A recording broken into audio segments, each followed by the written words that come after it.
Bicara Supply Chain, highlighting and showcasing solutions for the most complex challenges facing the industry in 21st century by our team of subject matter experts and mentors. Broadcasting every week, all year round, we will present the most up-to-date series of podcasts and webinars. Hello everyone, welcome to another episode of Bicara Supply Chain. This is Norhadi, your host, and I have a very special guest today, Elson. He is a Global Procurement Director at Good for Life. And this is episode number 116. We are going to talk about a decentralized supply chains. How does it work? What kind of benefit of this approach? How is it relevant to be a solution for practicing sustainable development in the supply chain industry? All right, so thanks for joining us, Adam, and it's great to have you on the show. Thank you for having me. All right, so before we get started, can you please introduce yourself, your personal background, and you may tell us a bit about Good for Life? Yes, yeah, absolutely. Thanks for having me. I'm Adam. I work for Good for Life currently. Our focus is around three pillars around supply chain. It's sustainable sourcing, decentralized supply chain, and agile technology, which bring it all together to make a really smooth transition and with their supply chain. So I started out my life in supply chain in about 2003, where I was working for a printing company in Australia, and I believed that there was some missed opportunities around outsourcing some of the printed products to countries outside of Australia. So I investigated that, and we basically I took myself to China and saw suppliers there to begin the process to print products outside of Australia. So very quickly that developed into quite a reasonable business where we were printing a lot of products for Australian customers in China, and we were managing the whole process from start to finish. So I was doing a lot of travel up to China at that time, setting up an office there. And then in 2007, it just seemed the right time to actually move up to Beijing, base ourselves there, and to oversee things and really train up our staff there to know what to look for during the production process and supply, and managing that whole supply chain. So around that time, we were getting a lot of our clients were coming to us and asking for a lot of other products. So very quickly it expanded into a far wider amount of categories outside of the print category, and we just blossomed from there. So we then built out our supply chain to support that, and around 2009, I wanted to investigate what the options were to start working with suppliers outside of China, and that was not necessarily it was a conscious choice, but it was not necessarily looking at it from a decentralized supply chain at that point. So we started to work with India and Vietnam at that time, and a couple of other countries, but not at a huge level like we are these days. And then in 2010, moved back to Australia and managed the business from there. And we moved to Taiwan in 2014 to really sort of focus on that decentralized supply chain and opening up more of these emerging markets across APAC, predominantly at that time, as suppliers for a global market. As I could really start to see that things were getting a lot more expensive. Rents were going up, wages were going up, raw material costs were going up. So it is just trying to get ahead of the curve, I guess, to really focus on that decentralized supply chain model.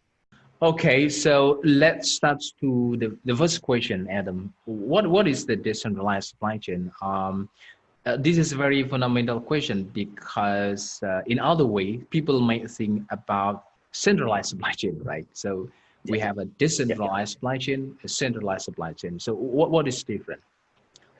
So basically, in its simplest form, it is just not putting all your eggs in one basket. So, Mhm. so China has been at the forefront, I guess, of as the world's manufacturing hub for 30 years now, and they've become a really easy country to deal with from a supply chain point of view, and it's so.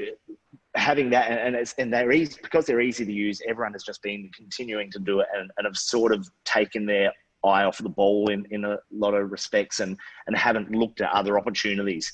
And I think we'll come to this probably later, but with COVID has really sort of opened a lot of eyes around that, where they've just become very exposed in their supply chain around that. But in regard to that, it's really just looking at other countries that can also service, or other regions that can service particular product categories, and where you can mitigate that risk. So instead of having all your suppliers in one location, you have a broader sense of being able to draw upon that if something does happen, or it could be war, it could be political unrest, could be COVID, these type of things. It really comes down to there is a backup plan. How can decentralized supply chains bring a value in the short term and long term? So in the long term, short term, I think it is just about mitigating that risk in just having other options. But I think longer term, you can really start to look deeply into it and utilize some free trade agreements within regions where you can really sort of develop supplies in these areas. There's also the I guess from the sustainability, if that's a priority for a buyer, it really allows you to help develop some of these suppliers in these emerging markets, to work with them to increase their improve their employment conditions, promote women within their operations into leadership roles, and use more sustainable methods in their production, where you can help them, push them along the way there, and support them along the way to be able to do that. That's probably the longer term, I guess, benefit from our side. How does the decentralization mitigate the risk of supply chains, particularly post COVID-19, Adam? So I think post COVID-19, to be honest, I think the risk was always there before COVID. I don't think anyone could actually predict that what COVID had done, but in my mind, there was always that risk there that China can be a little bit temperamental at times. You saw obviously with the trade war with the US, where tariffs were increasing on different products at different times. There's the potential this may happen with this Australia as well with China. So I think the risks were always there.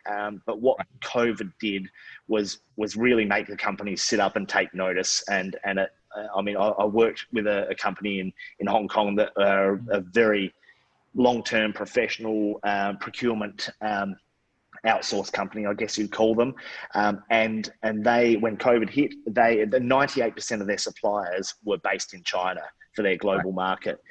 So when COVID hit, they were 100% just exposed to, like you wouldn't believe, and they had no backup plan. And I think these are sort of things that many companies got hit by, where there wasn't, they couldn't move production to Vietnam, or they couldn't move it to Malaysia or to wherever else, because they just didn't have the backup plan there. So I think this has really flagged a major issue for a lot of companies, even the ones that have been around and are for a long time and are very professional in this sort of area. They've sort of, because of the ease of using suppliers in China, they're a very well-oiled machine. They're easy to deal with. It does take time and effort to develop a supply chain outside of China, and there are inherent challenges as well with that, because you've got suppliers that are not as well geared up to from a scale point of view, from a production capacity point of view, and even you can run into some different cultural issues that you may not come across if you're dealing with China, that are well used to working with with foreign companies and that type of thing. this will be the last question. What are some key takeaways from this topic, Adam? So I think for me, it's decentralized supply chains create opportunities around sustainability, and comes back to the long-term benefit of it. I believe where you can actually you can really see the difference that you're making when you're working with suppliers and building that longer term relationship. Where they're in an emerging economy where you can see the benefit where this year, and we do this through our management of our suppliers, where we see this year they had one woman in a leadership role, next year they had two, and we sort of you can actually see the difference and their continual improvement where you don't tend to see that. So from a social sense, you get that benefit there moving forward. If that's an element that's really important for the purchasing departments. Like I said before, it's not for the faint-hearted. It needs a conscious effort to develop the suppliers, and it takes a lot of hand-holding with the suppliers.